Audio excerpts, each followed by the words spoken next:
எல்லாருக்கும் வணக்கம். நாங்க இப்ப பட்டுப்புழு சம்மந்தமான ஒரு சீரிஸ் ஸ்டார்ட் பண்ணலாம் அப்படின்னு முடிவு பண்ணியிருக்கோம். என்னோட அப்பா வந்து ஒரு 30 வருஷமா அக்ரிகல்ச்சர் பண்ணிட்டுருக்கிறாரு, விவசாயம்.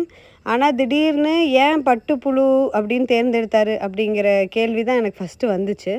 ஸோ அத பத்தி எங்க அப்பாட்ட கேட்கலான்னு இருக்கேன். ஸோ அப்பா, ஏன் இத்தன வருஷம் கழிச்சு நீங்க பட்டுப்புழு வளர்க்கணும் அப்படின்னு ஆசைப்படுறீங்க? அத பத்தி சொல்லுங்க. அனைவருக்கும் வணக்கமுங்க. நம்ம விவசாய அதிகபட்ச நாட்கள் 30 ஆண்டுகளுக்கு மேலே விவசாயம் பண்ணிகிட்ருக்கிறோம். அதில் சில அனுபவங்களை உங்கள்கிட்ட சொல்லலான்னு விரும்புகிறேன்.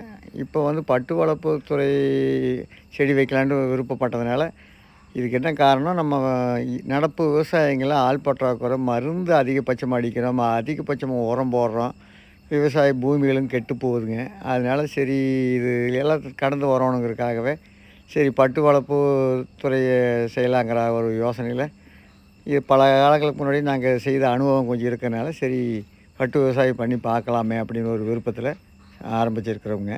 இதில் வந்து இது தேர்ந்தெடுக்கிறதுக்கு ஒரு காரணம், சில காரணங்களில் பட்டு வளர்ப்புக்கு கவர்மெண்ட்டினுடைய சப்போர்ட்டு அதிகபட்சமாக செடி மானியம், செட்டு மானியம், அந்த கருவிகள் எல்லாமே கொடுக்குறதாக இருக்குதுங்க. அது ஒரு பெரிய சப்போர்ட்டாக நம்மளுக்கு அமையறதுக்கு வாய்ப்பு இருக்குதுங்க. அதனால் இது சம்மந்தமாக பட்டு வளர்ப்பு துறையை தேர்ந்தெடுக்கிறேன்னு வைங்களேன். அனைவருக்கும் நன்றி, வணக்கமுங்க.